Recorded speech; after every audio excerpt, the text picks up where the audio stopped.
Well, good evening, good evening, good evening to everyone. It's good to be on board with you tonight. Thank you for joining me. I'm Steve Carver. I'm talking to you from my home office and studio now with these webinars in Dunn, North Carolina. Uh, this is on my journey into entrepreneurship. This is my presentation number 1021. So thanks for joining me tonight, and let me ride along with you on your journey into entrepreneurship. It's certainly an exciting way to go. Right up front, let me tell you, I am not a lawyer and I am not a CPA or a tax advisor, but what I am is a fellow that's been in business a long time, some 64 years, lots of different types, and still doing it today. As a matter of fact, as I was telling the group earlier, I've had a real busy year, and this year is last year, and this year has started off really well as well.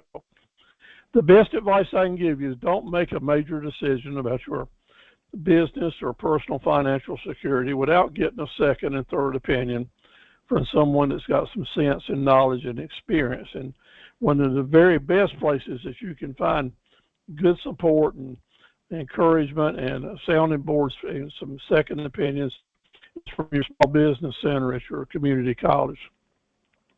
We're so fortunate tonight to be sponsored by the Small Business Center for Martin Community College. Mr. Charles Banks is the director. He's a fellow who knows a lot about what we're going to talk about tonight, so just very fortunate to have Charles on board with us. He will welcome your phone calls and a chance to have a interview or a conference with you, and you won't find a better fellow, and we'll talk to you confidentially. Plus his right arm and sidekick, Lena, is with us tonight, a really special lady who I just think the world of, and she too can give you good advice and help you set up your conferences and find information. It's just like having an extra free employee when you use your small business center, and you're absolutely unwise if you don't use them. So let me encourage you to stay in touch with those guys. Now I want to tell you something special on Christmas Eve, the day before Christmas Eve. My family loaded up on the Carver side, and we went over to Williamston, North Carolina. Here's the big crowd, and some of you may already recognize where we're at, but I'd been wanting to go to this place for over 40 years. I'd heard about it. So we all loaded up and went to the Sunnyside Oyster Bar right there in downtown Williamston. And I want to tell you, it was the greatest restaurant experience that I've ever had. So if you're right there close by Williamston and you haven't experienced good oysters and seafood at the Sunnyside, let me tell you, we had a good share of it there. I want to tell you, best oysters I've ever had in my life, and I'm real picky with them. So our whole crowd just had a good time. So thank you, Lena, and thank you, Charles, for being in a place that gave me an excuse to get to know the Sunnyside better. So thank you so much. But we really enjoyed Williamston and great hospitality. We stayed right there at the Quality Inn, which is right beside the place. So it was it was that weekend that temperatures were down into zeros, but we sure had a warm time there at the Sunnyside. So if you hadn't been there, I highly recommend you give that entrepreneur family a chance to do some business with them. I will tell you one of your handouts that Lena has sent to you, and if you didn't get handouts, write it in the chat board here and we'll send it to you again, is a handout that we call it the 40 Street Smart Drill Skills. And this is 40 tips and suggestions and strategies that will help every entrepreneur in business. I don't care how large or small your business is, but if you're just getting started as an entrepreneur and want to get a feel for what's going on, spend some time with the 40 drill skills. I got videos for most of them, for over 30 of them. Do them one at a time and start taking them in. There's not a week goes by that someone doesn't send me an email and says that it just really helps them out a lot. So I'll keep recommending that people try. I want to tell you about some folks that are maybe where you are, that are thinking about getting into trucking or a couple of years into it. We got Kenny Osborne over in the Beulahville area, and Charles, you may know Kenny. Kenny's got a couple of 18-wheelers just getting started. He wants to add another truck or two. he might be one of those people you want to talk to. But I was glad to have Kenny working with us and watching his business grow. Crystal Fuller joined us 3 years ago in the academy, went through all of our classes twice, got her CDL license. She's now driving on her own. She's got a good contract that she's working with, so it's for the ladies as well as the men. Shirley Gray down in Fayetteville, same thing. She came through the academy, got her, she has 2 18-wheelers now and 2 step vans, so she's branching off into the step trucks. It's so good to see people be successful and start their own company, so I know it can be done. Rayford Wells in Clinton, his interest is mainly in towing. He's got a flatbed tow truck and promoting his business now. He works full-time with a towing company, and then when he's off, he promotes his own company, does a great job with that. Charles, I mentioned that Rayford covers some of the areas that you're mowing in over there. He might be a good contact for you to know to help you find some drivers, so I'll hook y'all up as well. Rayford has his own dually with a really first-class equipment towing trailer. He's what we'll call a hot shot later on. Does a real good job, him and his son. So I know what we're talking about tonight can work. I've experienced it myself, and helping a lot of other people do the same thing. The key is getting get out there, let people know you're in business. If you're thinking about a smaller type of trucking or transportation business, we've got several people that are doing it. This is Valerie Smith down in Wilmington, who started her own transport business for people that are handicapped. She went through our academy and our classes several years, and this past year started her own business and is doing really well. So proud of Valerie for what she's doing. So with each one of these people that join our journey, we indeed learn more and more and more. So what tonight's lesson is all about is just trying to give you some tidbits on maybe different areas of consideration you would want to think about in building a roadmap to your own company. I always use this in this thing. I love trucks, and my favorite truck in the whole world is one that I used in the Coast Guard. The big Dodge Power Wagon, they called them, and just a great truck. And I'm sure that you've got a great truck too. And if we were in a webinar, we'd go around and we'd talk about our favorites and dream a little bit. But this is my favorite. Now, everybody ought to have one, right? The truck that I have personally said in put the most miles in is a truck kind of like Rayford was a tow truck. We haul most of our equipment, my equipment company that I own for over 50 years on trucks like this, and we also had some 10-wheelers that had longer beds and bigger bodies, big Mack truck and such as that. We basically contracted out our less in-load hauls that had to go on tractor trailers. So we got a real special gift for you if you're just thinking about now putting yourself in a position to drive and operate and own big trucks. You don't have to get a CDL license if your payload, I think, is over 26,000 pounds, and some other stipulations as well. So I found and recorded, and Lena has already sent them to you, or we can send them to you, 3 videos that indeed give you practice tests for your CDLs. And this is nothing illegal about that. As a matter of fact, the state actually furnished one of them.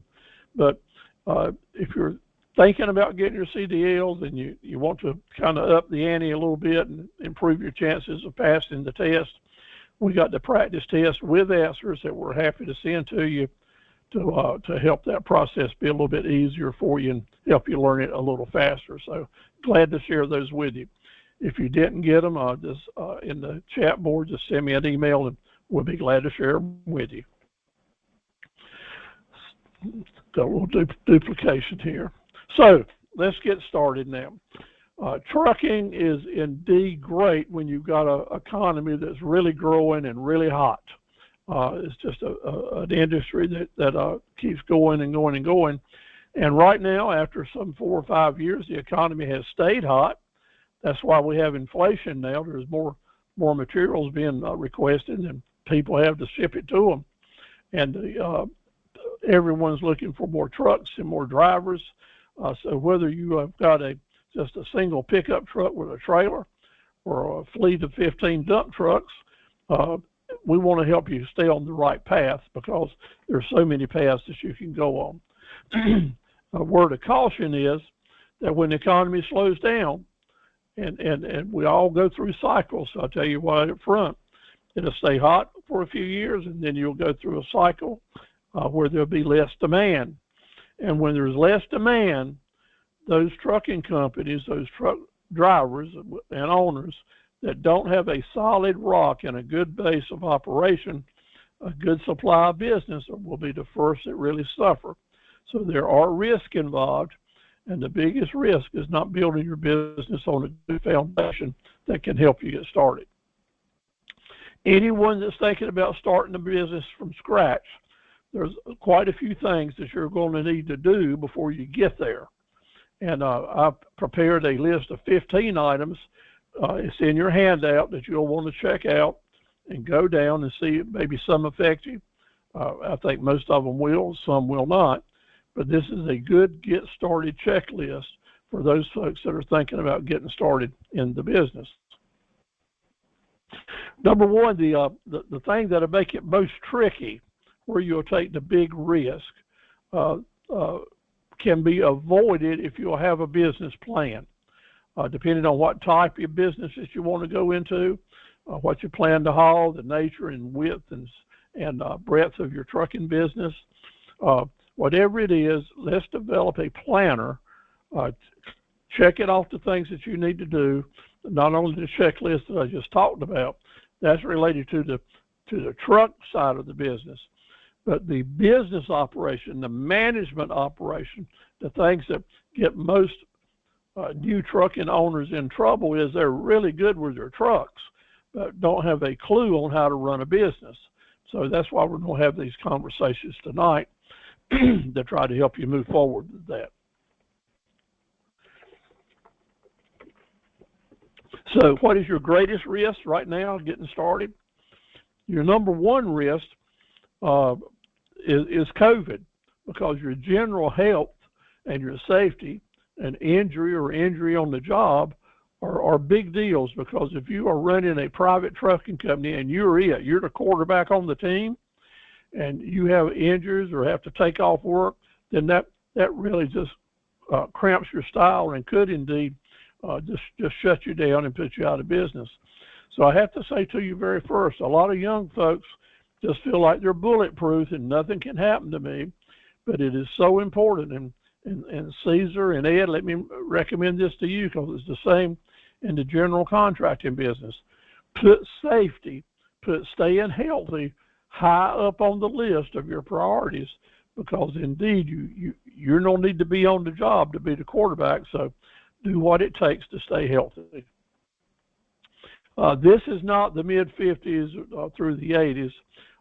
There was a time that if you wanted to be a long-haul truck driver, have a career in trucking, if you worked hard and stayed out of trouble, all would be okay pretty much, because there was the larger companies back then were union, Teamsters, and indeed I have lots of friends and lots of family who had great careers trucking, driving for their own trucks and other trucks. And Teamsters had great benefits, and when they retired, they really did really well. Well, I hate to say it, but those days are gone now, because it's really hard to find big companies with Teamster jobs or great pension plans or paid legal support. You didn't have to worry about any of your trucking expenses. Everything was pretty much taken care of for you. Those days are kind of gone. There's some situations that are close to it, and I'll talk about that later, but we're in a different world now than maybe what your dad or your uncle used to do, who had a great trucking job. Today, you're going to need to be a lot better businessman to stay in battle, because it is an uphill battle almost every day. And you're going to need to find a place that you can go and stay healthy and not get injured. because in today's world, if you're injured on the job, it's hard to qualify for workman's compensation. So, and if you're working for a large company that'll put you on light duty, a lot of those companies now, like the folks that are moving feed and livestock, they're just so busy they don't even want to talk about light duty operations. So again, if you're injured and you can't go full speed for a few weeks or months, it could indeed take you out of the picture. So I give you a warning on that. Stay stay healthy and think safe. I've got a little voice issue here. Let me give just a minute.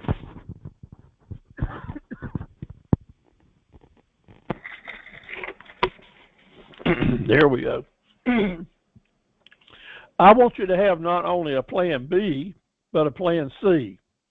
If you're just planning on doing one thing related to your trucking business or any other business, I don't have to tell you that it will go south one day.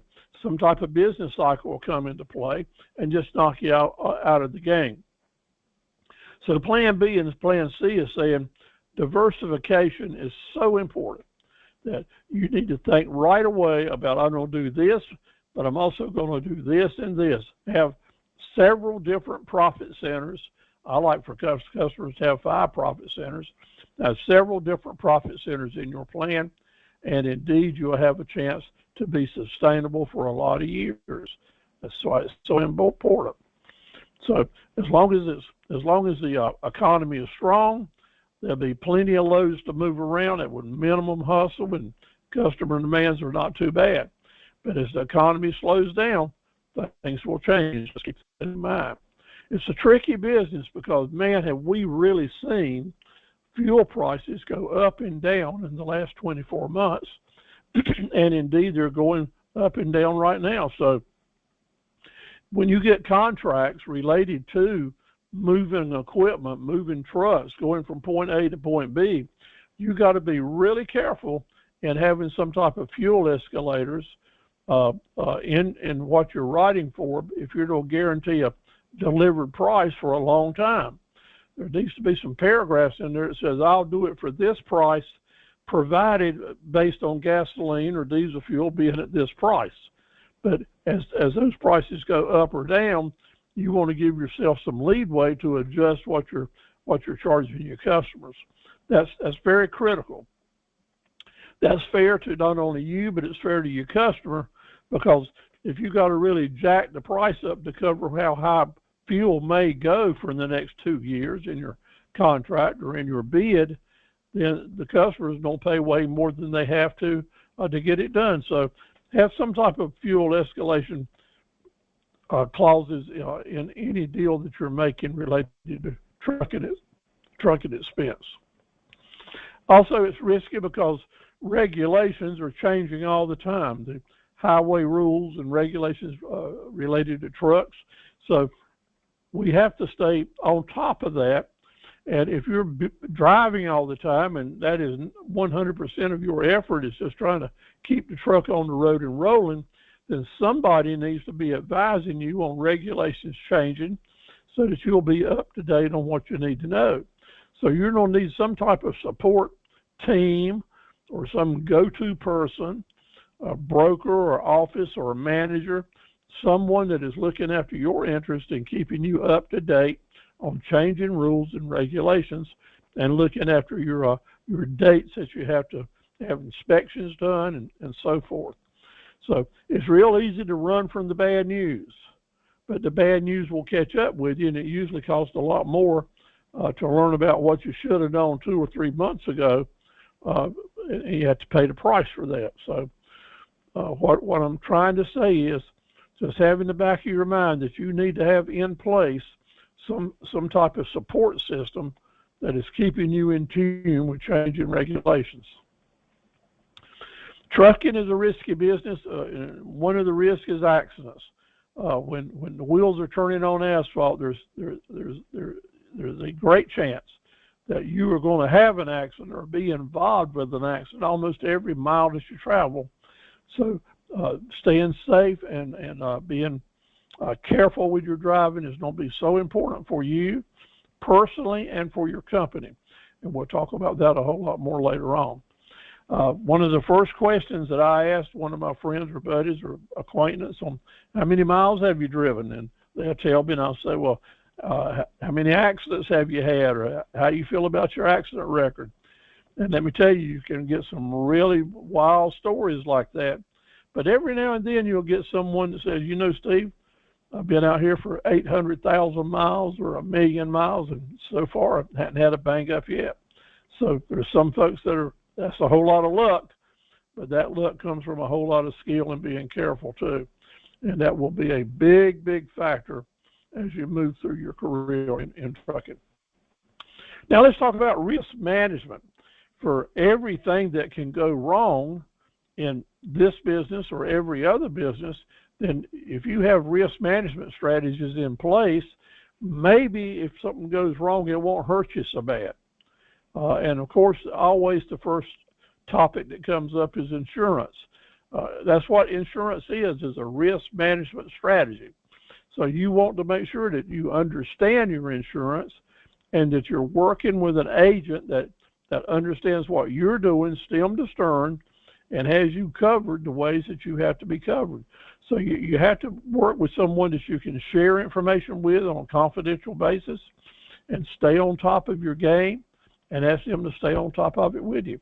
Because it doesn't take but one really serious bad accident with a great big heavy truck to put you at risk and exposure in the millions of dollar range. So you want to make sure that you're covering your bases so that you're covering your long-term security. Now, back again, and I'll keep saying this because it's so important, you want to stay on top of your safety training.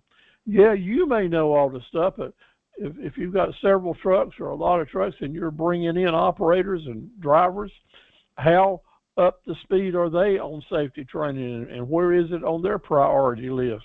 So the training, driving it in, reminding your employees, your office staff, your service people, everyone how important that safety training is, and so that folks are operating as a team for safety. Then I want to tell you that your risk management strategy can be enhanced by using the right broker, the right trucking agencies or employees that, again, are staying on top of the regulations and they're professional. I think that's the key word. I want you to make a note there. Deal with professionals if you want professional support to help you manage your risk a whole lot better. There's different kinds of income that you might get. There's 12 months a year that you really want to have income coming in. There's all kinds of loads out on the road. It's just unbelievable when you're out on the interstate looking at the different loads that are out there on 18 wheels and are at the truck stops parked. So where will you find your diversity? Because diversity is staying alive. Diversity is having the security to know that you're going to have business next month, next year. Diversity gives you the foundation to plan, maybe to go in debt, maybe to have some dreams come true. But we have to do it one at a time, get good at what you're doing, and then move on to the next thing. But I'm telling you that in my business, diversity has been the key to our success for over 64 years now. And I've watched some of my good friends in the trucking business, all different types, and it has saved them as well. So just know now, I'm really encouraging you to look at the different types of trucking business. We'll talk about them a little later. And whether you're small operators, you want to zero in on niche markets, things that you've got a good hold on, a good way to keep the business coming on in. And then you might diversify by looking at what you can do as far as buying actual products that you're hauling so that you become a wholesale buyer or maybe even a retailer for different products, so that not only are you making money with the wheels turning, but you're also making money with the products that you're hauling and selling to other people, either retail or wholesale. When you move to that point, the smaller operators that can keep those trucks operating, enlarge your fleet, and then start buying wholesale and selling, then basically you're on the good road to sustainability, because your diversity now moves from across the lines of 5 or 6 or 7 different types of profit centers that you might be able to enjoy. Of course, the favorite words today are side hustle. That's what folks are calling different things. And a side hustle is to some people is, I'm just going to do this for a month or 2 or a few weeks. It's not a long-term thing. But a side hustle for other folks might be, I'm going to turn this little hobby or side thing into a full-fledged business and go for it to see what I can do. But generally, a side hustle, most people think of it as something I can add to what I'm doing to my full-time job. I can hold on to and see what I can do to add on to it. And there's a lot of different types of side hustles that you might consider when it comes to trucking or moving. I've got them listed here on this slide: towing, campers, boat haulers, used trucks, car haulers, equine industry with horses.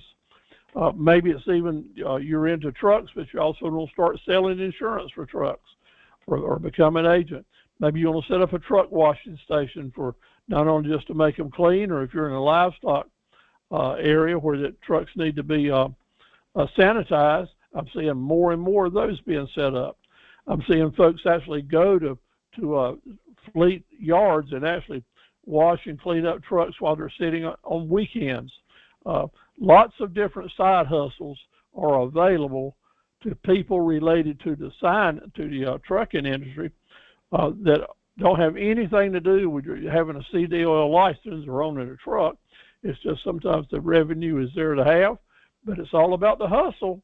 It's all about, are you willing to do the work to keep it going? And, kind of, it always boils down to that, doesn't it? Those that are willing to put their shoulder to the wheel and push and take a risk, then those are the ones that's going to create extra revenue for themselves and for other people. But let's face it, the trucking business in its most primitive form is all about 2 things. One is you don't have to bid to secure someone to pay you to carry a load from point A to point B. So the process of bidding and pricing is factor number 1. But then after you get that bid, factor number 2 comes in, which is fulfilling your commitment. Having the wherewithal to have the trucks, the equipment, the driver, the knowledge and the resources to get the payload from point A to point B. So are you strong in bidding? Do you feel like you're ready for that? Good. If you're not, then that's an area you really want to study on and become more familiar, and find some people that can help you dive into whatever area that you need the most help with.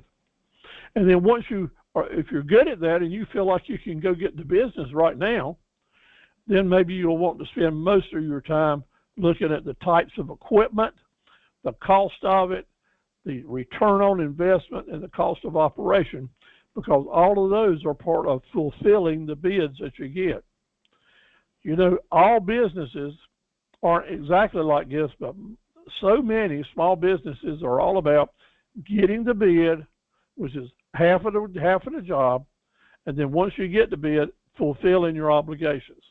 So that's kind of where business management comes into play. So what is a really bad thing when you own trucks and you're investing in them? A really bad thing is when that vehicle is sitting still. It's just sitting there, but the monthly payments go on, the insurance payments go on. It's getting older, therefore it's depreciating. So in the trucking business, if it's sitting still, that's kind of a bad thing. But what is even a worse thing? It's even worse if you've got a truck that is empty, doesn't have any load on it, you're not getting paid, but it's still out there on the road traveling, coming back empty, going from point A to point B without having some type of income that you had planned to make. So owning that trucking company, the owners of the truck always have to keep in the back of their mind, a truck that's traveling out there and I'm not getting paid for it, it is really costing me money, and taking profits away from the really good days when you need things to go. So it's a good thing when you're traveling with cargo and getting paid. That's our objective. That's your goal, always, because that equals cash flow. And the cash is always flowing out. It's a never-ending stream of payments that have to be made. So we have to really concentrate on making sure that we got cash coming in. And generally that means you're traveling and you got cargo on there and you're getting paid. These are just fundamentals that you're going to need to kind of put in your pipe and smoke on it. So why are there so many rules and regulations? Is it really necessary? Well, it is. I know they're aggravating and they can just be overwhelming sometimes and cost you so much money.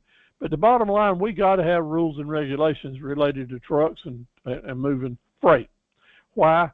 Because it is our national defense, not only commerce-wise, but defense against all things bad. If the trucks aren't rolling, then we're in trouble, and they have to roll. And if you have so much stuff to move and so many people doing it, there's going to be conflicts. And people will try to take advantage of other people. They'll take advantage of big companies taking advantage of small ones with their rates. There's always criminal issues. So we need a good set of rules and laws to protect who? Mainly the entrepreneur trucker. Because we need the millions of truckers on the road just like you, so that we don't have to depend on the really large corporate institutions who know, and we know, will do all they can to fix the game to just jack the prices way up high. And we're all about getting paid a reasonable amount of money, but you don't need to be doing it in cutthroat operators. So we need rules to protect the entrepreneurs more so than anyone else. We need rules to protect the safety in the public, because there's no such thing as a small accident with a big truck. So we know they're going to happen, so all of us on the roads need that. I heard on the news this past weekend that somebody that said they knew what they were talking about said that one 18-wheeler or one dump truck out there on the road will cause more wear and tear on highways than 990 regular automobiles, day in and day out. And that kind of makes sense. The turning and the weight, the heat and the cold, possible accidents such as that. So highway maintenance has to be paid for so that we all can use it, all different types of vehicles. And indeed, the trucking industry needs to help pay their fair share of that highway maintenance, and that fair share being based on how much damage and use they're doing to it. Now, I want you to be thinking about what type of trucking business that you want to get into.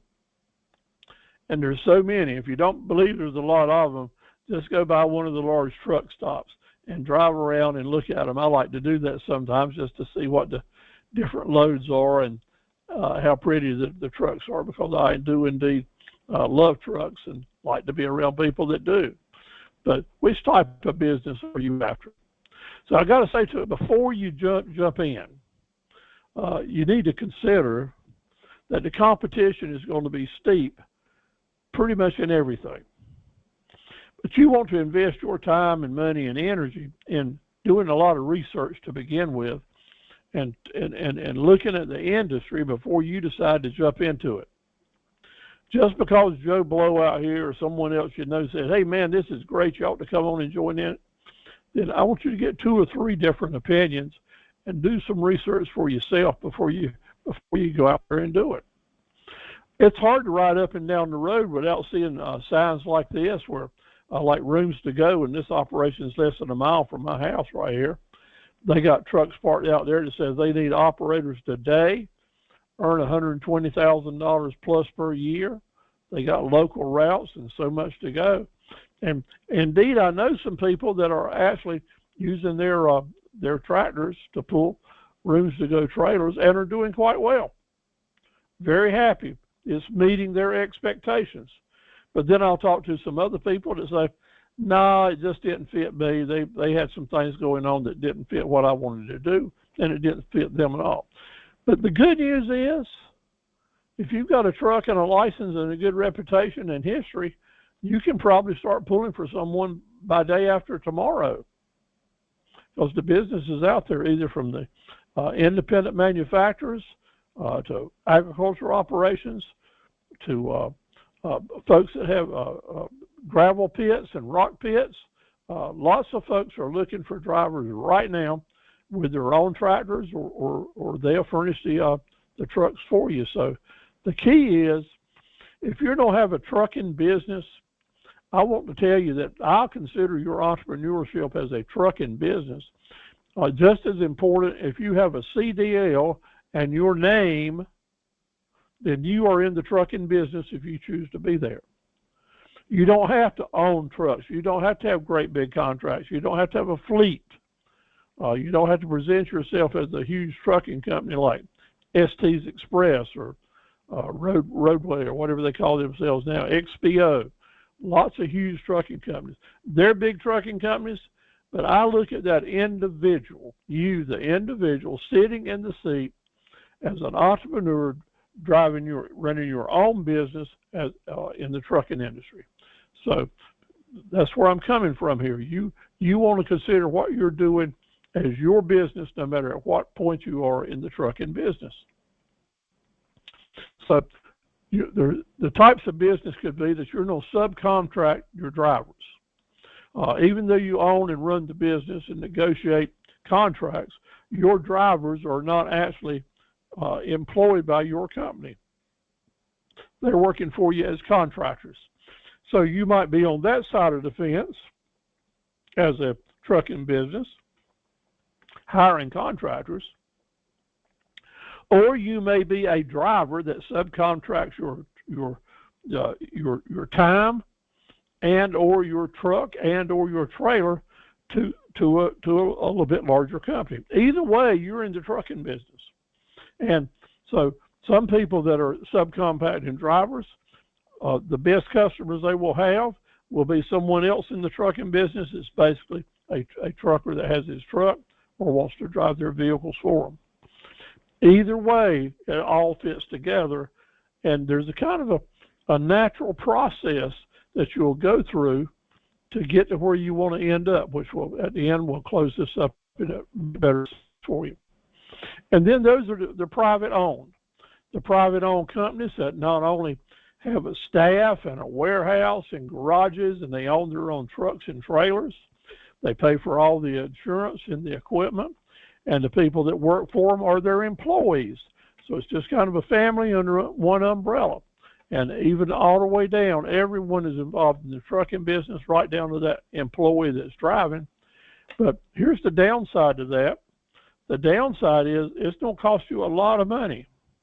And you're going to have a lot of debt probably to get started in this business and keep it running.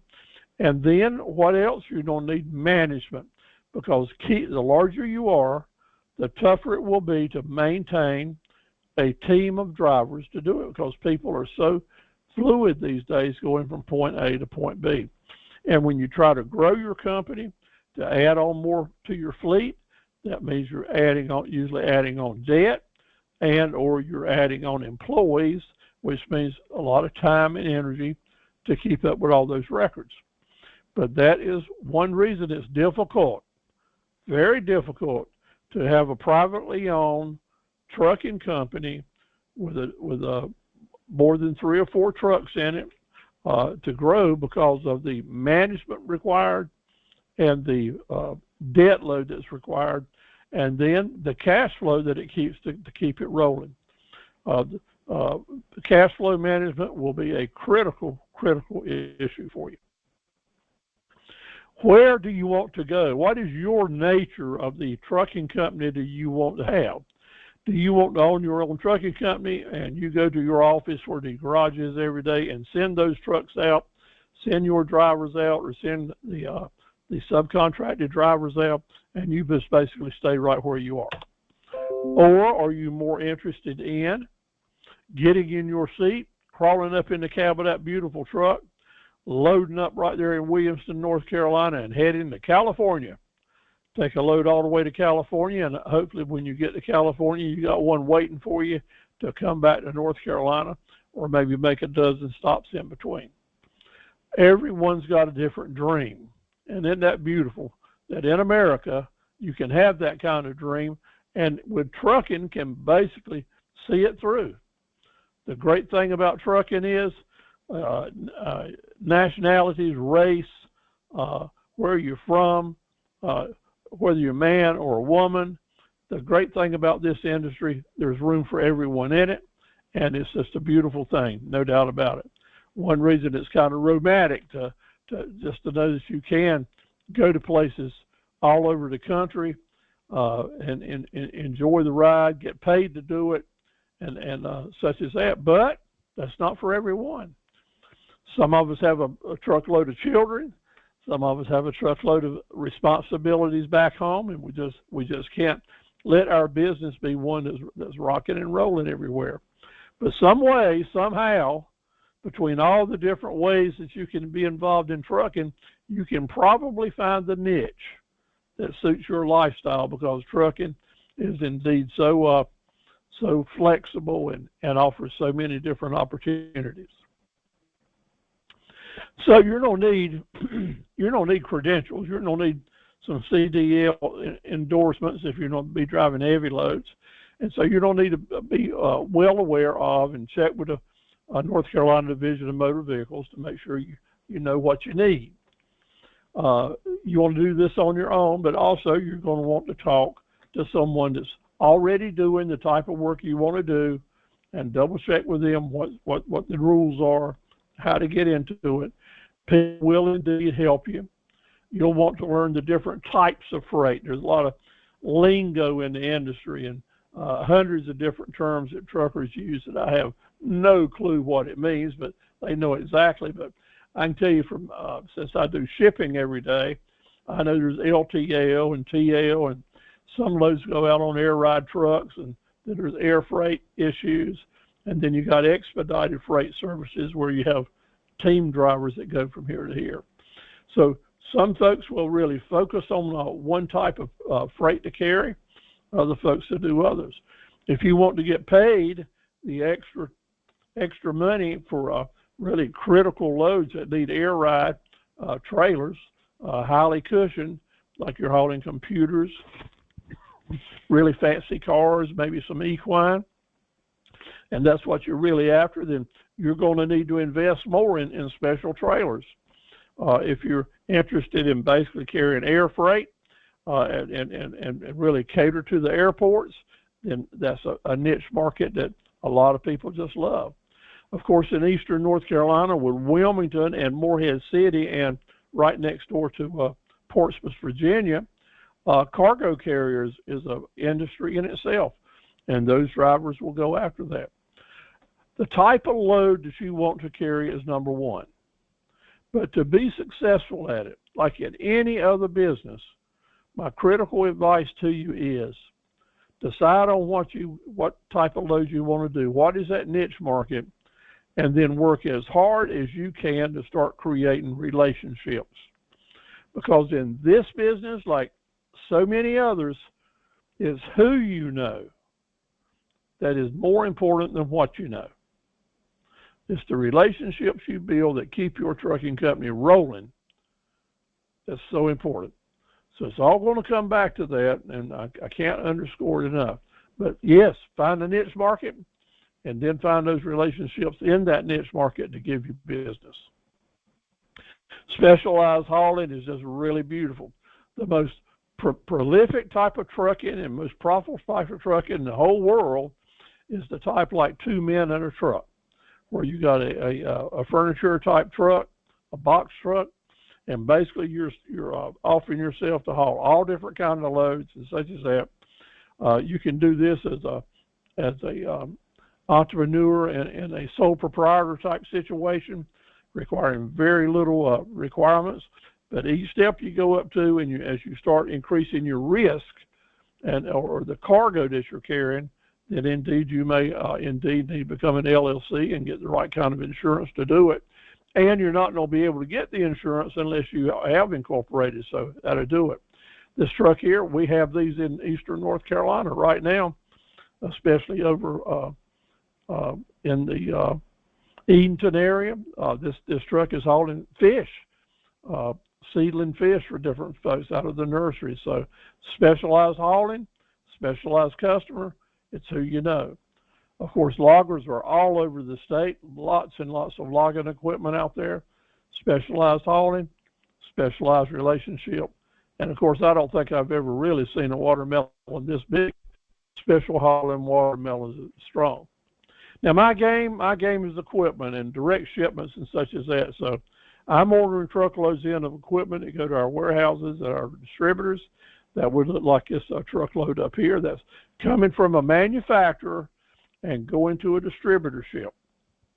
That is a special type of hauling where you want to, it will require you to have a special type trailers and certain relationships to build up with those shippers. I'm going to be saying relationships a whole lot tonight. I hadn't done this before, but I think I've been hadn't been fair to you if I don't just stress this, that again, it's who you know more so than what you know. And then I like the hot shot haulers, or I've used this type of fellas with their own pickup truck, nothing really special about their trailer.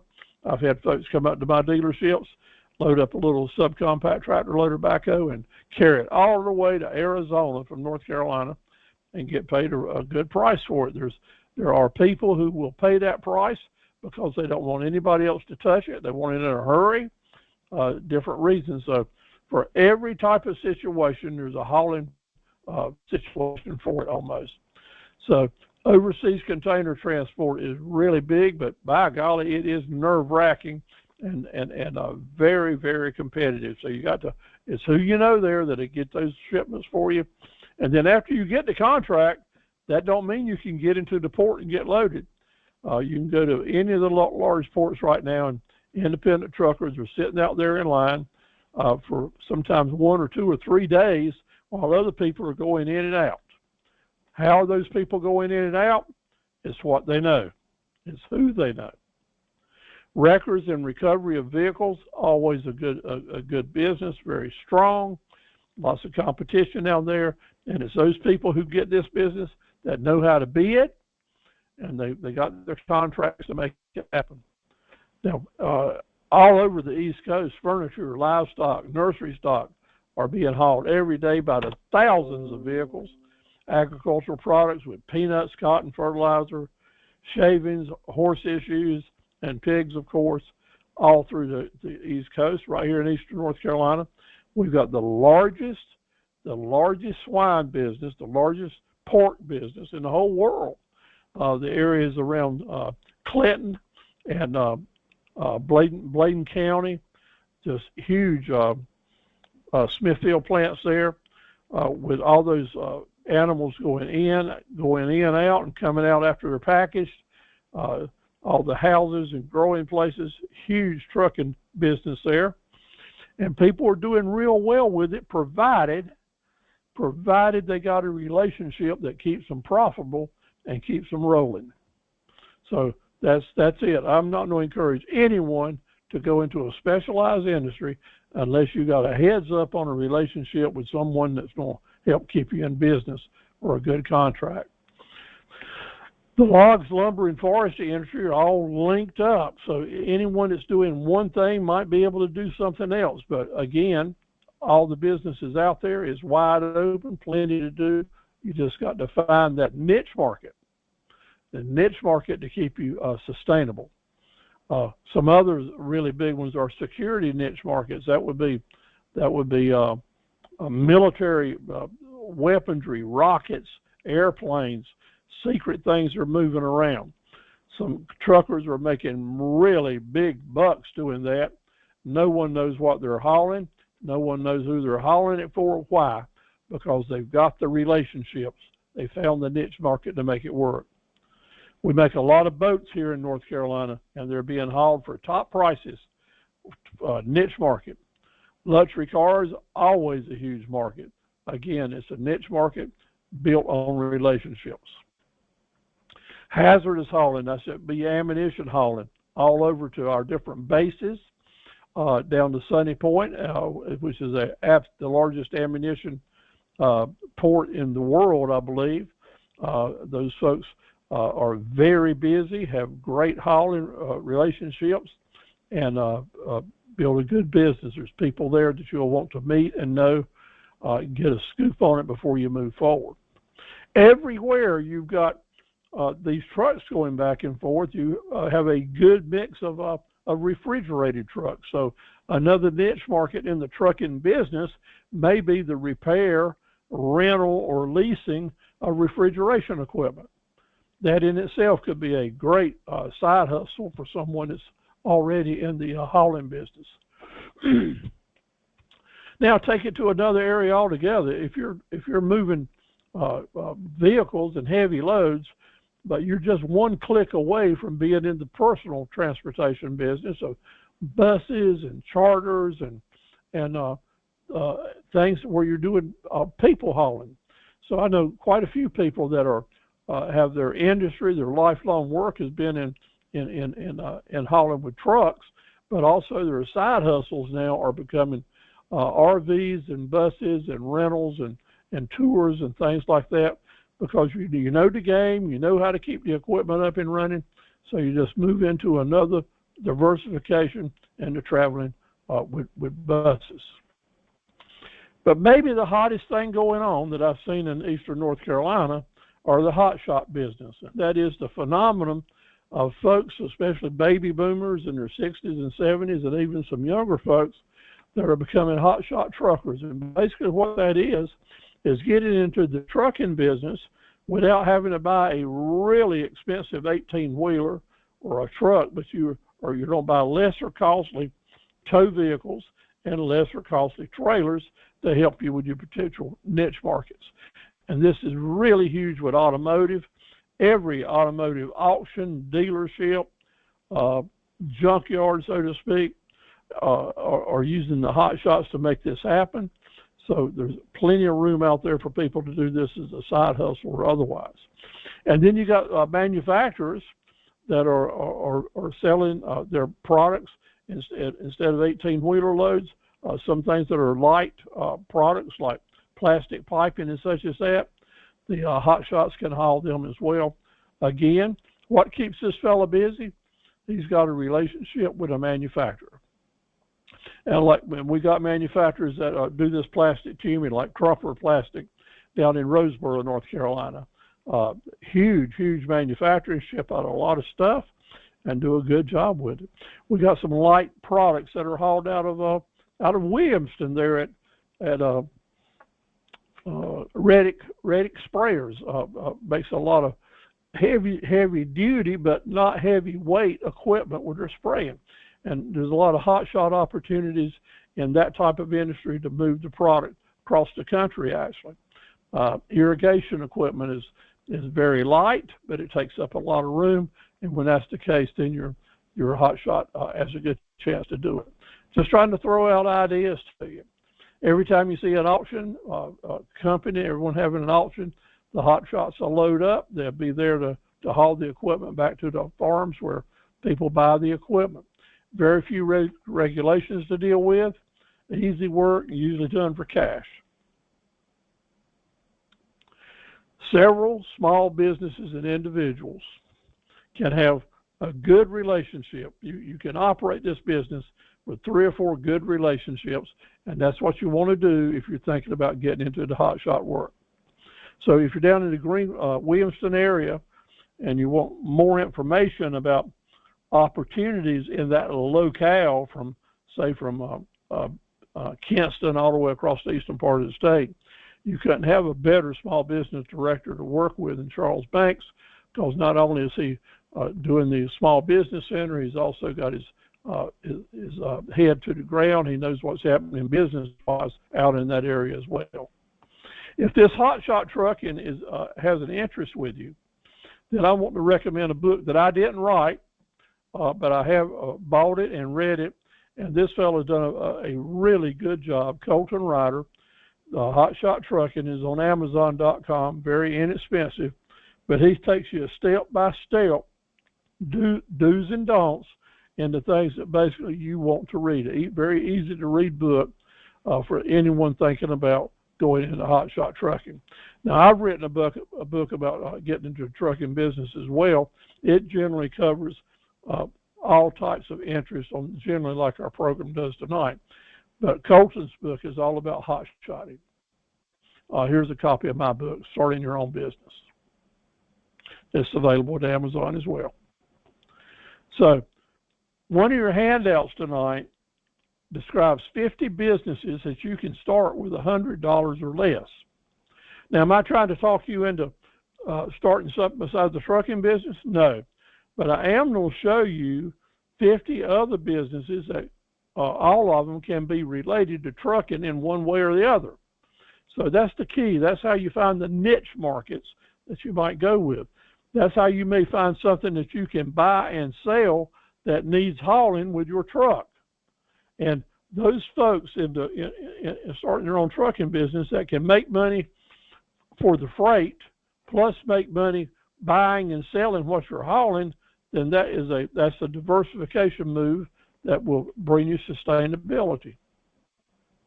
You want the right equipment going in, and I see so many people that I don't get in the business, so they go out and they buy a truck and they buy a trailer, and then it's only just a few months before they decide that maybe they had made a mistake with what they've added. So I'm going to give you some good caution here.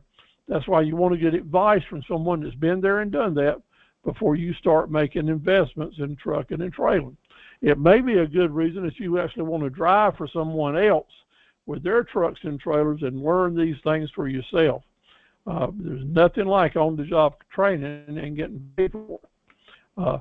Used equipment is available. However, in the last 4 years especially, everything related to trucking has skyrocketed in cost, including used trailers, used trucks across the board.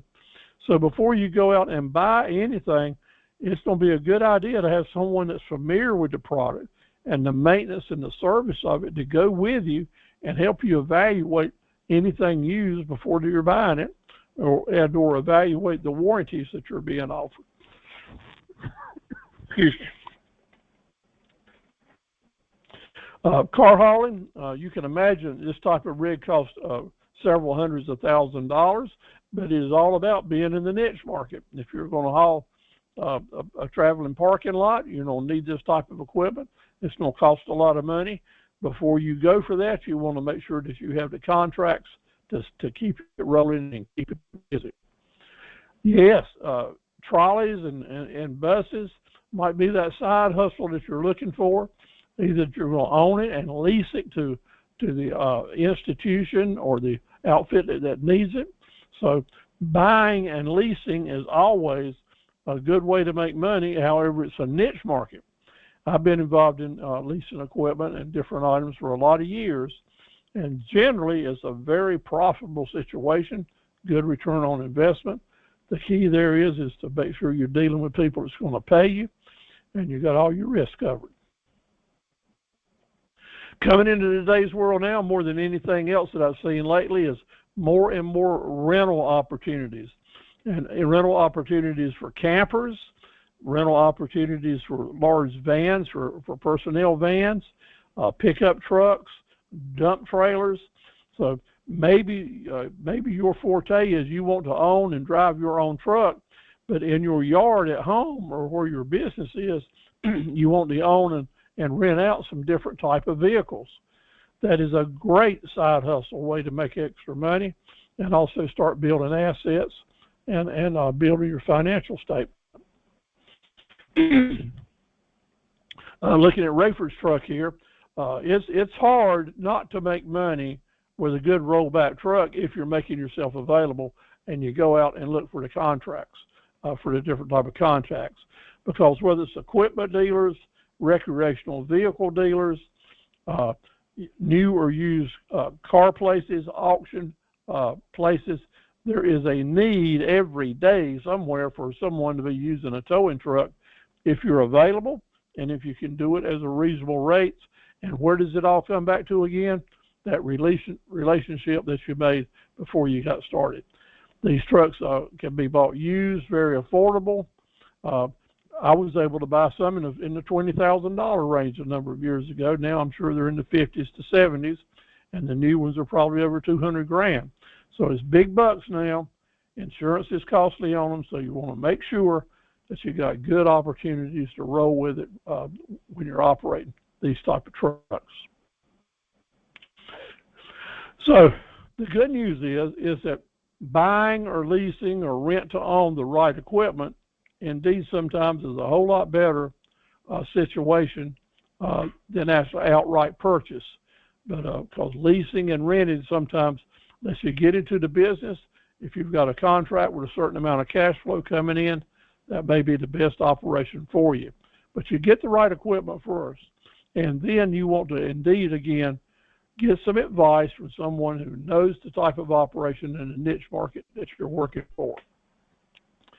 Let me tell you that anyone that's in business, as I am and have been for a lot of years, whatever price I put on something, I build in the negotiating room. I don't believe in take it or leave it pricing. And most of the people that will be selling you equipment, trailers, trucks, tractors, have negotiating room in the prices that they're offering to you. So if you're new in the business game and haven't ever went out and bought anything before, listen to me. You always make offers that are lower than what they're asking for. You test the market, you know the fair market value of what you're going, and then you keep talking till you can find a deal if there's one there. But basically, whoever's got a price on this stuff, if they're a professional, they're looking for an offer. So you be the one, by golly, that goes in and makes the offers. Now, I offer several classes on negotiating that can help you get a better deal or to sell for a better price. But negotiation tactics and strategies are a must for someone in the trucking business. Whether you're buying a set of filters for your truck or a set of tires, or whether you're paying for a used vehicle or a trailer, always know that there's G and Haw. There's always room for negotiating, and learn how to do it. I wrote a book on what we call it yes, if, no, but negotiating that teaches you how to keep working towards getting the deal you need. Let me tell you, sometimes the best deal is not the lowest price. And if you're all about cheap, cheap, cheap, cheap, then you're probably going to be headed to some trouble, because in this industry, there's a lot of cheap stuff out there that is way less worth than what people are asking for it. So lots of times the cheapest deal is not the best deal. So you have to find that value added before you start buying transport equipment. Okay, we've got to have some startup money. You got to get started. It's not going to be easy to find. Maybe you've already got it. If you have, that's wonderful. But trucking businesses are generally growing one truck at a time. Put your feet in the water and learn and move before you start adding on. The trucking companies, the independent operators that are going to go out of business first, the independent operators that will fail first are those that grow too fast. That's a general rule of thumb in trucking business, as it is in a lot of other kind of business. You want solid, steady, slow growth built on good profit margins, a good customer base, and again, on the relationships before you try to grow too fast. All right, let's kind of get started. There's some things you're going to need to know if you're looking at a public, advertised, and after new business, go for it. And what that is nothing in business today that's after a lot of new business is going to be operating without an exposure on the internet. So we will give you some good information about how to market your trucking business on the internet. Lots of places to go check and look at how to get your websites and such as that. And Charles and Lena sponsor a whole range of webinars and seminars that help people do that. I have a whole calendar and schedule doing it as well. So if you're looking to learn more about how to set up your business plan, how to set up your marketing, logos, different types of exposures you might want to look at, then drop me an email or give Lena or Charles a call, and they can set you up on a lot of free I'm talking free now, learning opportunities for you that we'll be happy to share with you. Yes, if you're on the road and you're starting now to be out there where those accidents happen and those innocent people are, you will want to start an LLC company. There's no doubt about it. You're not going to be able to get insurance. You're not going to be able to get a commercial banking account unless you do that. You're going to need an EIN number, which is all part of getting your LLC. So lots of people can help you do it. Is it really expensive? It is not. Less than $250 probably will make you legal, but the key is you have to just go through the process. Lots of bookkeepers can help you, or you can go on the internet, basically do it yourself. I personally would use my CPA because I'm used to them doing my work for me. Your insurance, a big factor. You want to find an insurance agent or insurance company pro that is used to doing business with folks in the businesses you're in. Lots of insurance people are out here, but so few of them are specialized in different types of trucking companies. So you'll want to talk to a trucker or a broker in your area, find out who the best insurance company is that's serving the people, and then that's who you want to go for. Don't waste your time with someone that's brand new, that has never had any accidents or helped be involved in their customer claims. You're in a business where insurance is so important for your risk management. You want to deal with professionals, and if you can get competitive quotes from several professionals, and that's what I would suggest that you do. Trucking insurance will vary a lot between hauling, logging, dump trucks, other types of things. There are different types of insurance to be considered.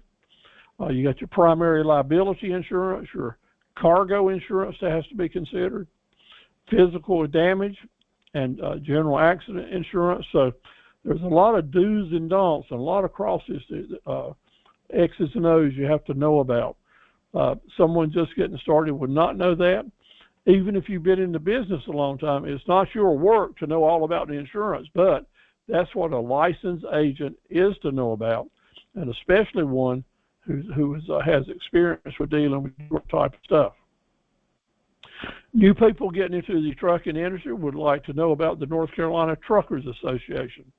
I'm not recommending that you join and pay their dues. However, if I was going to be a full-time trucker, I would do it myself, because I understand that they offer good feedback for all different types of operations, send you sample list of expenses, give you ledgers and tabulations, keep you up to speed with what's going on investment-wise and such as that. Startup investments can just really shock you. Indeed, here's a little list that I've used for a little bit of someone that wants to put an 18-wheeler on the road. To go, especially if they don't have any insurance experience and have to pay the insurance up front or a big portion of it, generally with just the everyday expenses, you're going to need to come up with $13,000 to $15,000 cash money to put that truck on the road. And that doesn't include anything related to the truck or the trailer. That would be another down payment or a monthly expense, but just money out of your pocket can add up to a lot. So there needs to be some savings going on. You need to do some fundraising. You'll need to have some way, if you can't do that, to borrow some money from friends or family. Or maybe you have some collateral. Excuse me. Maybe you'll have some collateral that you can put up to offset the debt. But at any rate, if you're brand new, you're not already started, just know that there's going to be a significant amount of cash that's got to be put on the table before you can start rolling. And so plan for that and see what it takes to make it happen. Now, someone may come up to you and say, I want you to go buy a truck because I got a deal that's better than the whole world you could ever imagine. If you'll go buy that truck, I'll guarantee you $305,000 next year. There's always something in the trucking industry that gets somebody's attention, a get-rich-quick type scheme. And that's just fine because some of them actually work. And the way the economy is perking and people are growing, there's folks that are after new haulers and there's deals like that to offer. Now, I did this little comparison a couple of years ago when fuel prices were low, and basically we were charging $2 a mile at that point. But whatever the deal is that someone's offering you, that and they're showing you the potential income, then here's your challenge. Before you consider moving forward with this, you need to do your own cost of doing business to see what your profit potential is.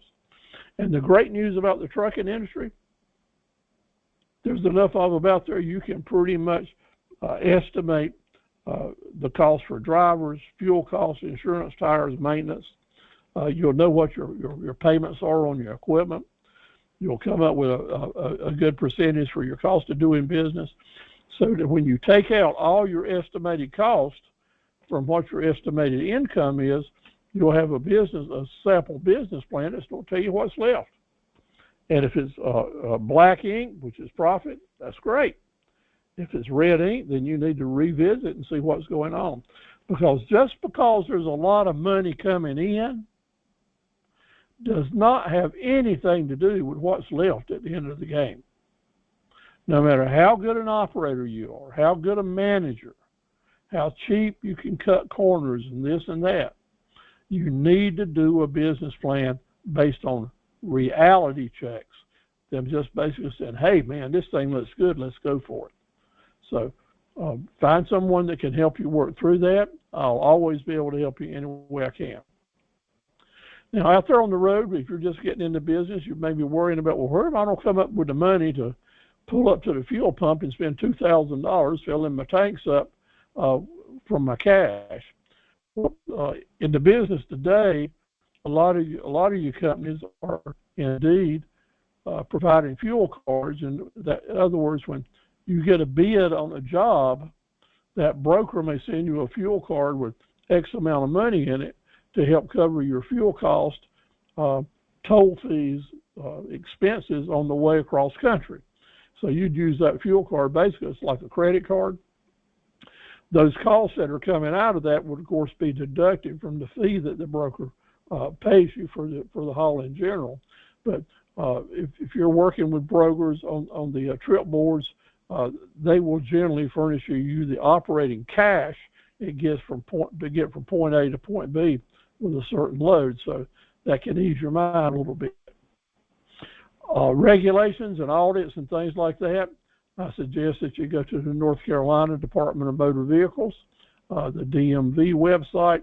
It is a super website that you can spend a week there reading, but it is good. You'll get good information. It is factual on things that are changing and requirements, and good tips on fraud and theft prevention. So this is a website that if you're in the trucking business, you want to be very familiar with. Regulations and filings and safety audits are important, but one of your biggest personnel factors that you've got to be careful about is all about substance abuse. Every employee and every driver, you need to keep on file where they are agreeing to random testing. You cannot take a chance on not doing it. This will cancel your insurance, has a good chance of putting you out of business. So you need to do that random testing, because whoever it is, whether it's yourself, your son, your nephew, your daughter, there's so much drugs out here in the world and so many people have access to it. You can't take a chance on losing your trucking business because you went slack on your drug testing. So just a word to the wise. All right, you're going to go for it. You say, see, I think I like this. I know the type of business I want to get into it. When great, let me tell you, let's get you a marketing plan. We've got lots of information to show you how to do it and help you get started, but it is a major thing. You cannot get a return on investment if you don't make the investment. And marketing is an investment. So there's several ways to approach it. Some are more expensive than others, depending on what your goals are. I suggest that you enroll in one of our academy classes, learn it from stem to stern. I've got these classes going on all the time. Just write me an email and I'll send you a program on it. Charles and Lena also have classes that they may have scheduled. If not, they'll refer you to someone that can help you. The load board. How are you going to get business? How are you going to get started? Well, amazing thing out there are load boards, because at any given board on any given day, you can log in and see a screen like this on your computer. And they'll tell you, like if you look down at Florida, at this particular day, they had 114 loads that you can bid on. So if you're going down to Florida, carrying a load, and you want to get one to come back, you would click on one of those 114s and make a bid on it to see if you could get a haul back in the direction you want to go. Notice that Florida has 114, North Carolina 117, up here in New York 100. Where's the busiest place on the board? Right there in the Midwest is 227, but Texas, of course, Texas is a big place. 420 loads ready to go out of Texas on that given day. So plenty of business out there. How do you get those loads? You bid on them. Remember what I said right up front? You bid on what you offer to carry the load for, and then after you get the bid, you figure out how you're going to fulfill the obligation. Shippers. You want to find the low-hanging and ripe fruit. The low-hanging and ripe fruit are the shippers that are in your area, or shippers that you have a real ability to start making relationships with, so that you can find out those niche markets that will best suit you and your hauling future. You have to knock on doors and talk to people, but if I'm getting into business, I've already said it, is who you know, and the key people who you want to know are the low-hanging and ripe fruit. So here's an example of low-hanging and ripe fruit. Let's say you live in an area and you want to get in the dump truck hauling business, and you want to learn how to do it. So if that's the case, then you would probably want to be in personal contact with someone that has a gravel pit or hauling contracts for DOT or for construction companies or for military bases. You find someone that is active in that business, present to them your credentials and your record, and get started. Someone that's close to you, that you can trust, that you feel like will be a good, steady business. That is an example of low-hanging and ripe fruit. Let's say you live in a community in eastern North Carolina that's in the boat building business. You have a factory there. They're always building boats. Then you'll want to find out who is in charge of shipping, who gives those loads away, who is the broker that serves them. Sometimes the company will manage their own employees in shipping. Sometimes they work through brokers. So you want to get the inside news before you bite the bullet and make a decision which company you want to go with. But it's the local shippers. It's the ones that you can contact directly and look them in the eyeball and figure out where and how they do business. That's going to help keep you in business. It's the local shippers that you can show them your equipment, give them your business cards or your brochures, or show them your web pages. In other words, you're building a way to stay in touch and create that relationship that we've talked about. Now, your broker relationships can be so very important, because there's some out there that can make you and there's some that will break you. Brokers will collect the money that you earn. They'll take deductions for your services or the money they provided to you. Some pay you real quickly, some do not. They are going to be very important to you until you get these long-term relationships built. So you'll want to find an owner-operator that you know and can talk to, and keep talking to folks until you find out which brokers that you can trust or build relationships with. Strive to be able to handle at least 5 different types of loads.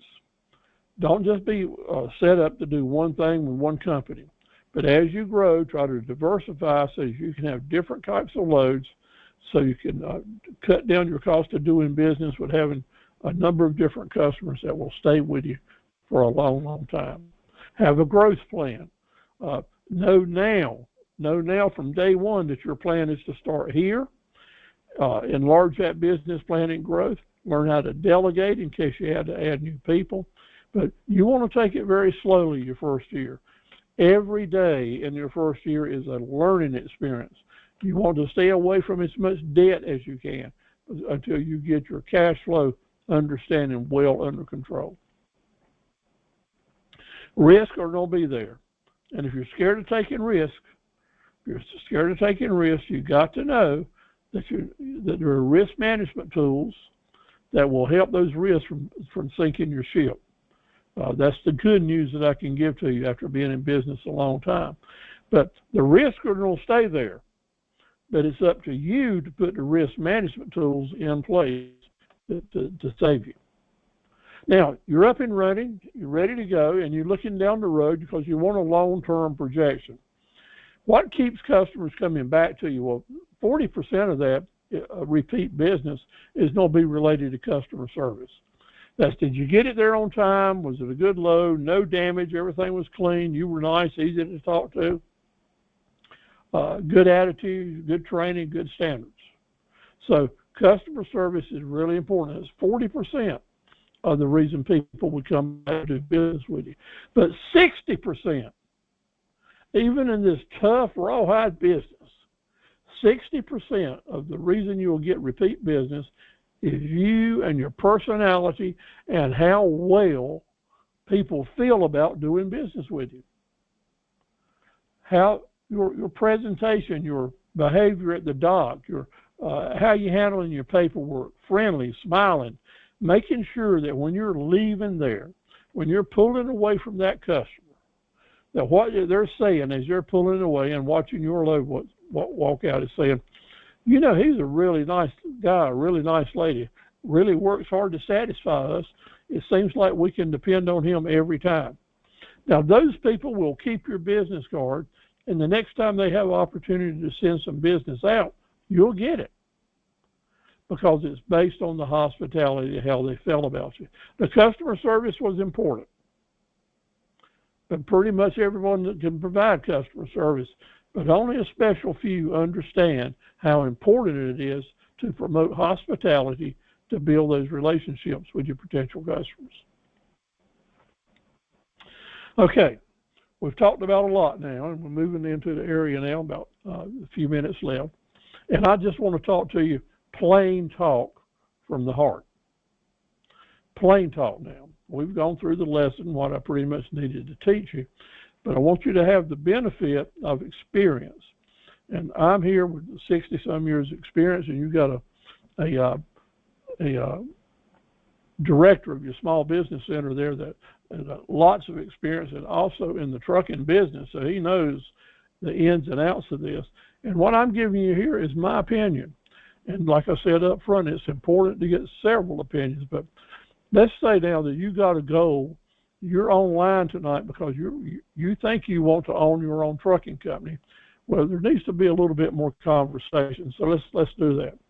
Maybe your goal is just to see the United States, and you want to take your time. You want to go all over the country and get paid to do it. Well, you can do that as a truck driver. Maybe you just want to get out of the stress that you're in, get away from your mama, or maybe your wife, or somebody's giving you trouble, or just you're not happy at home and you just want to get out on the road, do your work, and be happy without any worries. Hey, the road is full of you. Maybe you want to find a job with a steady, dependable income. A steady, dependable income. Well, you can find that in trucking. Driving for other people, driving for yourself. There's a steady income to be found there. The better your relationships, the better the income will be. You want to improve your present income. Or maybe you've done all that and now you just want to be your own boss. You want to experience owning your own company. Wonderful. The trucking industry can give you that feeling, whether you're driving for yourself or for someone else. You're sitting in that seat, you got the horn handle in your hand, and basically you're the king of the road. It's a great life for a lot of people who really love it. Maybe it's financial independence that you're after. Maybe you just want to say, I hate to keep depending on other people. I want financial independence and to be able to pay my bills, feel good about it, make good debts, pay them off, and have my own business where I'm able to do that. Owning trucking equipment can do that for you.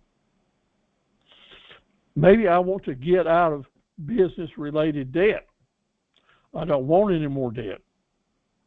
Well, let me tell you, this is probably not the right company for your type of business for you to look at. Unless you've got really deep pockets and you've been paying cash all along and built out a lot of cash reserves, it is hard to be in the trucking business in any way at all, without sustaining significant and sometimes tremendous debt. Okay? So just know that is a factor, a goal that will be really hard to achieve. Maybe you want to find a job that don't pay you to have some insurance. You want a job with a retirement plan. You want vacations, nice long vacations, and you want some really good benefits. Well, those jobs are in the trucking business, but very, very seldom are they in the independent operator trucking business.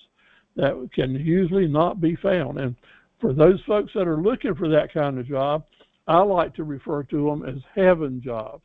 I've never had a job like that. I've always been a small business owner I didn't have any of those things.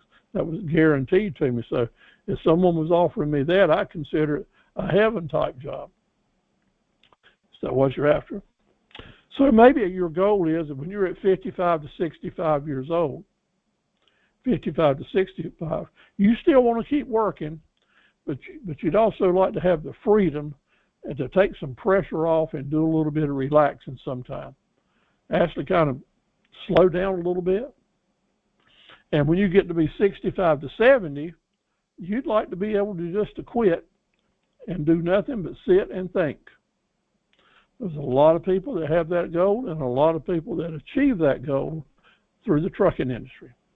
But I'm going to tell you that both of these type of folks are not the folks that own their independent trucking company unless they're a very special situation. So let's talk about the different routes, the different tracks you might take. One of the important things that I hadn't talked about is which type of business, trucking-wise, is going to be more dependable and sustainable. Maybe not be the highest paying, but it will give me the longest term of sustainability. Well, there's two kinds of businesses out here. Therefore, there's two kinds of payloads that will be hauling around. One of the types of payload is hauling stuff. Your payloads are for what people want, what they kind of really like to have, what would excite them. They don't have to have it, but they want this stuff. And then the other type of payloads are things that people need. They're going to have it. Well, with those things that people want, you know what? If the economy is depressed or income levels are not going up or we're in a recession or something like that, then the things that people want are going to suffer, like boats, right? Like tents, camping equipment, fancy cars, extra things that people want. But the things that people need, like food, like meat, like animal feeds, like rock and gravel for new highways, asphalt. The things that people and businesses need, those businesses are going to stay strong even when the economy gets weak. There will be more going on in those types of payloads than there will be in the things that people want. So if you're building your business and you're looking to the future and you say, wow, I wonder what type of payloads I want to focus on. Papo Stevo here is going to tell you that you want to focus on the things people need first. Maybe your first 3 profit centers will be on what people need. What do people want? They can be some more profit centers for you because diversity will be good. Now, we live in an area of the country where agricultural items are what people need. Farm equipment is what people need. Farm equipment parts are what they need. A certain amount of building material is what people need. If we're in an area that's got a large lumber mill, then that mill to stay in business needs a certain amount of logs going to it. So you see what I'm saying? You'll want to look at your business do you want to haul things that people want or what they need? I want your first profit centers to be related to what people need. I think you'll be a lot better off. Now, there's two tracks that we're going to discuss on getting into the trucking business. One track is you want to own it. By golly, you want to be your own boss. You want to start your company, and you want to grow it where you're going to end up owning that company, being the boss and making it work. So what do you need to do to get there? First of all, you need to get your license, get your company started, as we talked about, buy some equipment, and look for the type of payload you're going to be hauling. You want to own your trucks and your trailers, and coming with that will be debt, maintenance, and repairs. So there's always two sides to everything. As you own it, as you get more trucks, you don't have more debt. You get more trucks and trailers, you don't have more maintenance. More trucks and trailers, you don't have more repairs. And you're going to have to start prospecting for your customers, because the debt load is going to be on you. And for it to work, you don't have to get out there and do the work. So that usually means that you're either going to stay small or you're going to start hiring employees to help you with sales and prospecting. When you do that, all your other cost of business factors come into play. So owning your business, these are what you'll deal with. And there's a few folks that make that work really well, make it work really well. What is it when you own it? When you add trucks, you add debt. And if you've got a lot of trucks, you always have to keep looking for drivers. Now, here's the point. If you're that person that's at the stage of the game is you're just started driving and you'll be happy working for an owner that will pay you, then you can fit right in there. So the person that's wanting to own their company and grow it will be your best possible person to go to work for, because they're looking for new drivers. And as they grow their fleet, they're going to add their debt. But one day after they live this life of doing all those things, staying busy as they can be, and some folks love to stay that busy, one day if they want to, they can sell this business and get a great return on their investments, provided they manage their investments well, kept their fleet up to date. In other words, they kept something that they own that has value to sell. So what's next for that person? What's next for you if you take this track? Maybe you'll sell your trucking company one day, have a lot of money to retire with, or maybe you'll just keep operating it until your last stop is the funeral home. It's up to you to what's next. Now, this is me. This is the track that I'm on. It wasn't with trucks. It was with a farm equipment business and other type of operations. I love to do business. I don't plan to retire. Basically, when you hear that old Steve's retired, that means you can go ahead and come on over to the refuneral, because what's next for me is the next business deal. That's what I'm after. But you know what? Most people don't feel like I do. A lot of other people would rather take track 2. And but knowing that track 1 is out there, what are your success factors going to be? One, you need to look after your health, as we said from square one. Your health is going to be very important. Stop smoking. Stop hurting your body. Go for the long years. You'll want a supportive spouse and family. And you'll need good luck. You'll need good luck. Even if you're a good businessman, you will still need good luck with relationships, with who you know.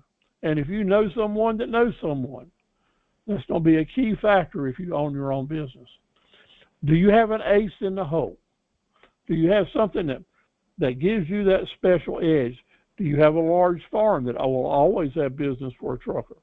Do you have a gravel pit that needs dump trucks all the time? Are you after government contracts and you know how to get them, and therefore you'll have trucking business for you? Maybe you've got a relationship with a large retailer that's got a huge business, and they're going to need those trucks going out every day, and you can make the relationship to get your share of that business.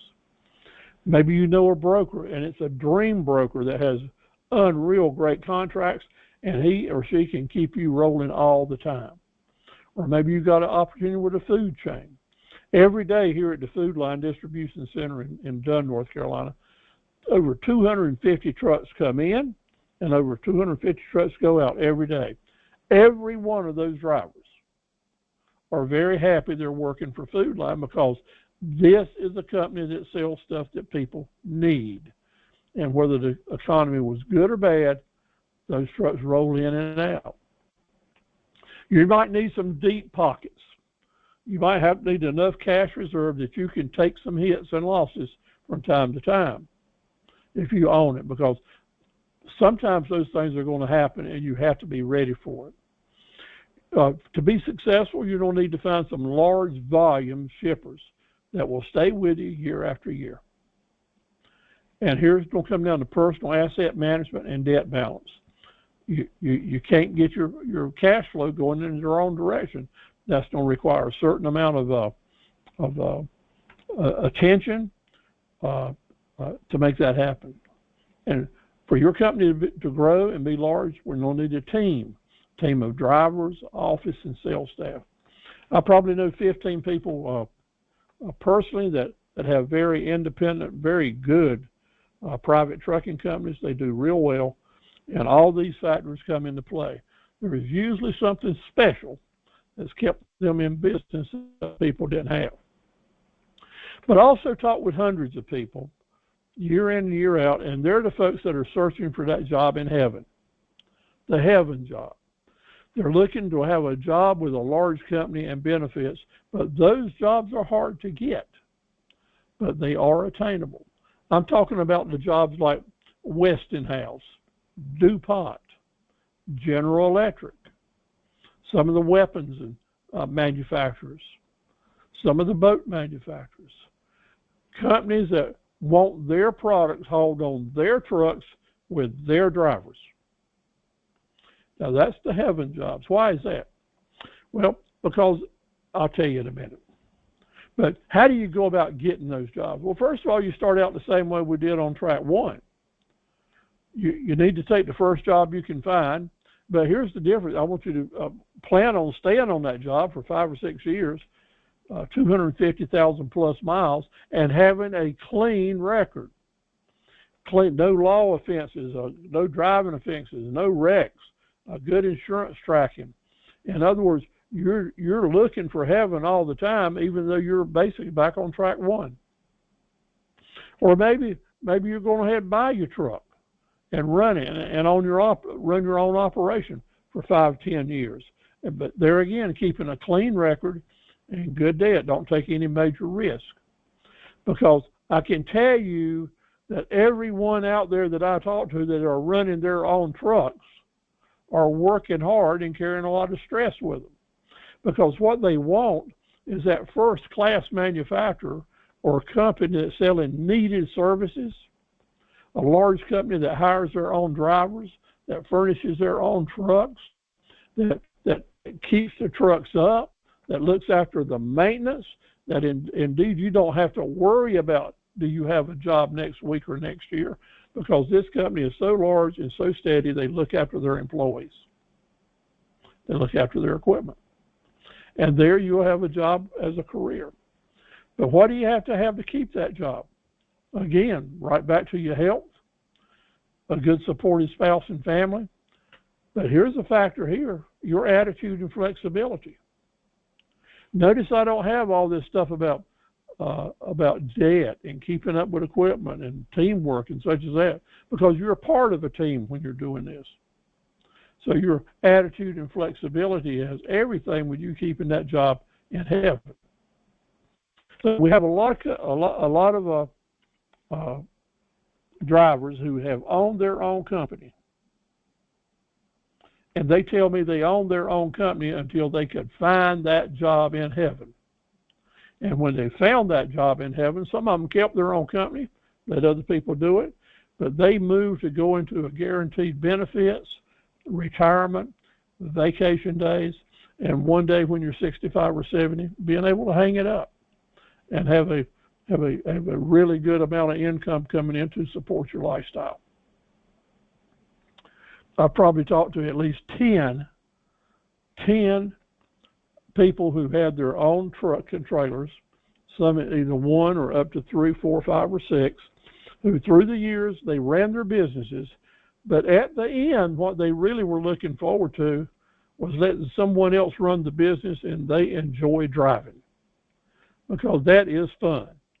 They did all the business stuff and put up with all the stress and all that to finally get to a point that they could walk out and crawl in a nice tractor trailer that had been serviced and fueled and just get in and drive and have a large company, pay them a good salary, good benefits, retirement, and so forth. Plus, they were able to keep their other company running if they wanted to. Most didn't keep doing it long, though. So that's just some experience from an old fellow that's been there and done that and talked to a lot of people. Now, I want to caution you that if you're, when I talk to these drivers, I always ask them what's the scariest thing of getting your business started. And almost all of them will say what scared them was when they had to cross state lines when they were first getting started. Because every time you start crossing borders, then you run a new risk. Every time you cross that border, you have to be aware of, well, what's that next wait station I don't run into, and are there any new rules or new people on board I need to be aware of? So that radio becomes important. That chit chat at the truck stops becomes more and more important. So relationships can keep you out of trouble in these ways, because border crossings can be very, very stressful, especially for independent operators out there for the first time. Those DOT scales can cost you tons of money and hold you up for a long time. So you got to be professional, but you also got to know what's down the road. And those traffic jams, learn how to avoid them as best you can. Learn about the radios and the dodges and how to call the truck stops and get that information you need to keep you on schedule. Otherwise, a wreck or a traffic jam can just throw you big time. If you're going into new territory, holy moly, those low bridges are just awful. You're looking at a fellow that's hit a low bridge one time. I had a high-mast forklift and went under one, and boy, it popped me real good, tore up the equipment, and I didn't get any tickets or whatever, but our insurance had to pay for a forklift, and it's not fun. So if you're going into new territory, you got to take the time to find out what you got to know about the routes that you're on and possible bridge problems.